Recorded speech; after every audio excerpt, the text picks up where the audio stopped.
todos. En este video les explicaré la simetría de funciones y las tendencias que pueden tener las funciones. Este video es ofrecido para ustedes por la empresa Profes SAS. Primero comencemos con la simetría. La simetría puede partirse en dos: simetría par o simetría impar. La definición de la simetría par o impar es muy sencilla. Una función tiene simetría par cuando la función evaluada en menos x es igual a la función evaluada en x. Esto quiere decir que la transformación de cualquier número va a ser igual a la transformación de su inverso aditivo. En diagramas de Venn, esto se vería algo así como esto. Si esto es la función, vamos a pasar del elemento a al elemento alfa, y del elemento menos a al elemento alfa. Estos dos llevan al mismo elemento. Si yo tengo el elemento b y el elemento menos b, entonces cuando los transformo voy a llegar al elemento beta. Y cualquier elemento que yo escoja al lado izquierdo, si tengo su inverso aditivo, al transformar el número que tengo, el elemento que tengo, el inverso aditivo, ambos llegan al mismo elemento. Esto es una función par. Ahora, si yo tomo un ejemplo de función par, podría ser x al cuadrado. X al cuadrado igual a f de x va a dar lugar a que si yo evalúo f de menos x, sea meter la menos x dentro de la función, o sea, elevar menos x al cuadrado. Sabemos que este cuadrado se reparte para los dos factores de esta multiplicación y me queda menos 1 al cuadrado por x al cuadrado. Menos 1 al cuadrado es menos 1 por menos 1, queda 1. Por tanto, esto da x al cuadrado. X al cuadrado es lo mismo que f de x. Entonces, he demostrado que si me voy por este lado, f de menos x, evaluándola con f de x igual a x al cuadrado, me da, después de procesarlo, f de x. Entonces, miren que f de menos x me da lo mismo que f de x. Por tanto, la función x al cuadrado es una función par. Hay muchas funciones pares y es muy fácil evaluar la paridad. Por ejemplo, si tenemos esta función como 12x al cuadrado menos 5 x a la 4, esta es la función f de x. Entonces miremos qué sucede si yo evalúo f de menos x. F de menos x va a ser igual a tomar 12 por x al cuadrado, pero negativo, menos 5 por x a la 4, pero en realidad es menos x porque estoy hablando en menos x. Y aquí lo que tengo es 12 por menos 1 al cuadrado por x al cuadrado, menos 5 por menos 1 al cuadrado, a la 4, perdón, por x a la 4. Sabemos que esto es 1 y sabemos que esto de acá es 1. Por tanto me queda 12 por x al cuadrado menos 5 por x a la 4. Y esto de aquí es exactamente f de x. Y tenemos entonces es muy fácil de ver que cuando yo evalúo f de menos x, al final, después de procesarlo, me da f de x. Quiere decir que esta función sí es una función par. Ahora vamos a mirar cuando no da una función par, qué es lo que sucede. Vamos a chequear esta función, vamos a añadirle a esta que tenemos un 1, o sea, más 1, y vamos a decir que esto es f de x. Vamos a chequear cuánto da f de menos x. Es decir, vamos a tomar la función y evaluarla en menos x. Tenemos entonces que evaluar f de menos x, y esto es igual a 12 por por menos x al cuadrado, menos 5 por menos x a la 4, más 1. Esto es lo mismo que 12 menos x al cuadrado, perdón, por x al cuadrado, menos 5 por x a la 4, más 1. Aquí tenemos la función al final que resulta ser exactamente f de x. Miren que aquí f de x resultó ser la misma función exactamente. Esto de acá es lo mismo que acá. Entonces esta sigue siendo una función par. Vamos ahora a mirar qué sucede si yo coloco un elemento diferente acá. En vez de colocar 1, voy a colocar x. Entonces acá tengo más x. Y chequeamos qué sucede. Vamos a evaluar cuánto vale f de menos x. Y lo hacemos así simplemente, directo.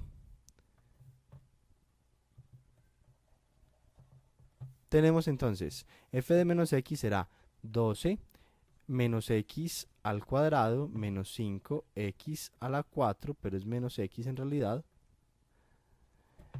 más menos x. Finalmente esto da 12 x al cuadrado menos 5 x a la 4 menos x. Entonces noten que esto es muy parecido a f de x. Si todo esto de acá era f de x, entonces acá tengo algo muy parecido. 12x al cuadrado, 12x al cuadrado. Menos 5x a la 4, menos 5x a la 4. Pero aquí tengo más x y aquí tengo menos x. Por tanto, esta no es una función par. No es una función par. Esta de aquí ya no es una función par. Cuidado con eso, porque aquí le sumé una función que no es par. Ahora, si quiero analizar las funciones impares, la definición de las funciones impares es muy parecida a la definición de funciones pares. Lo único que necesitamos para que una función sea impar es que cuando evaluemos f de menos x en la función, el menos pueda salir afuera. Me queda menos f de x. La función entonces será impar si puede sacar el signo menos afuera. Tenemos, por ejemplo, x a la 3 como mi función f de x. Resulta que que x a la 3 cuando lo evalúo en menos x, me queda menos x evaluada dentro de f. Esto me da x a la 3, perdón, menos x a la 3, y esto es igual a menos x a la 3. Lo que hice fue repartir el menos, vamos a hacerlo paso a paso, menos 1 a la 3 por x a la 3, menos 1 a la 3 da menos 1 y x a la 3 queda solita. El paréntesis es importante tenerlo en cuenta. Y aquí yo tengo que x a la 3 es f de x, entonces la puedo reemplazar. Aquí me quedó menos f de x.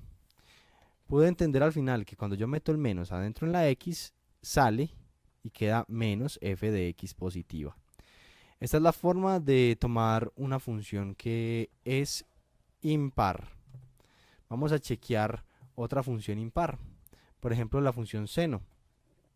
Seno de teta es una función impar.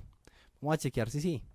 Seno de teta es cateto opuesto sobre hipotenusa. Voy a hacer un dibujo auxiliar por acá para entender qué es lo que está sucediendo. Rápidamente voy a colocar una bolita para poder colocar aquí lo que es mi cateto opuesto y mi cateto adyacente. Si yo tengo por aquí teta, lo voy a colocar con color naranja. Si tengo por aquí mi hipotenusa y por tanto mi ángulo teta está en este lugar, entonces yo tengo aquí un cateto opuesto que es positivo. Esto es positivo y esto es positivo. Por tanto, para ángulos positivos, el seno es positivo. Vamos a ver que ahora qué pasa con el mismo ángulo pero negativo. El mismo ángulo pero negativo lo tenemos como por acá. Este ángulo, teta, resulta que no resulta ser teta, sino menos teta. Aquí tengo menos teta. ¿Y cuánto da el seno evaluado en menos teta? Tenemos cateto opuesto sobre hipotenusa, pero el cateto opuesto es negativo porque va de para abajo. Entonces, si seno de teta era igual a cateto opuesto sobre hipotenusa, aquí en el caso de seno de menos teta va a ser igual a menos el cateto opuesto sobre la hipotenusa. Y por tanto, lo que sucedió es que cuando tengo la función seno saca para afuera un menos.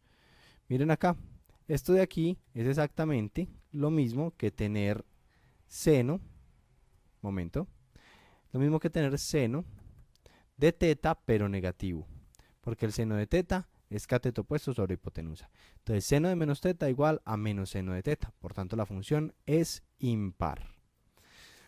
Entonces estudiar la simetría es algo relativamente simple, lo único que necesitamos es tener mucho cuidado. Vamos a estudiar ahora la tendencia de las funciones. La tendencia de las funciones se define dependiendo según hacia dónde van. Entonces, si yo tengo una función que va, por ejemplo, hacia arriba siempre, una función de este estilo, voy a decir que es una función creciente. Por otro lado, si tengo una función, la voy a pintar en color verde, que va siempre de para abajo, entonces voy a tener una función decreciente, esta. Esta es una función decreciente. ¿Qué propiedades tienen las funciones crecientes, las que van de para arriba? Es una propiedad muy simple. Si yo tomo 2x, digamos que x1 y x2, si x1 es más chiquito que x2, esto implica que f de x1 va a ser más chiquito que f de x2. Vamos a chequear. Una función que es creciente, si yo tengo dos números ordenados, entonces cuando yo evalúe la función en este puntito, va a resultar que me da lo siguiente. En x1 subo hasta este punto y aquí me voy hacia allá, teniendo aquí el final. Y aquí tengo este otro, que va hasta este punto, y después me desvío hasta este lugar. Aquí tendré entonces f de x1 y aquí f de x2. Este punto y este punto. Lo que me dice una función creciente es que si yo tengo x1 más chiquito que x2, entonces cuando me voy al mapeo, a ver aquí, f de x1 será más chiquito que f de x2. Eso es justamente lo que significa ser una función creciente. Una función decreciente, por otro lado, que es la que voy a colocar con color verde, tiene propiedades muy parecidas, pero diferentes. Listo. Las propiedades son, si yo tengo f de x1 va a dar por aquí, perdón, esto me quedó un poco torcido, queda por aquí, esto será f de x1 y aquí tengo f de x2.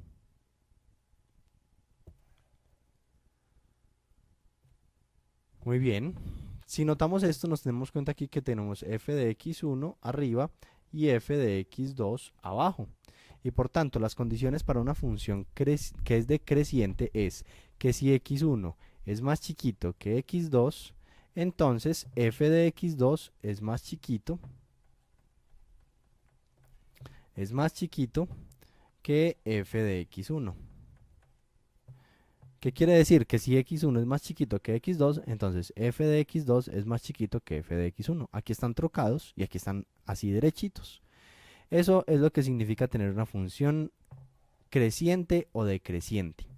Para ustedes, cada uno como ejercicio, les voy a pedir que evalúen si la función exponencial y igual a e a la x es creciente o decreciente.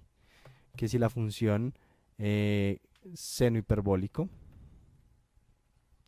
de x tendrá simetría par o impar. Aquí creciente o decreciente.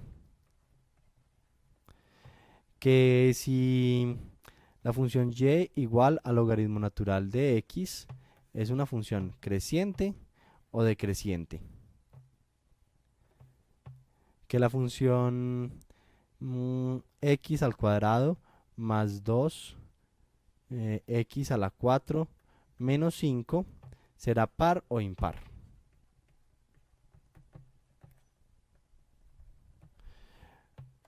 Les recomiendo a todos que solucionen estos ejercicios y acerca de las dudas podrán escribírmelas en el foro. Atiendo todas las dudas que tengan acerca de estos ejercicios en el foro. Entonces, por favor, chicos, participen y los esperamos. Hasta luego.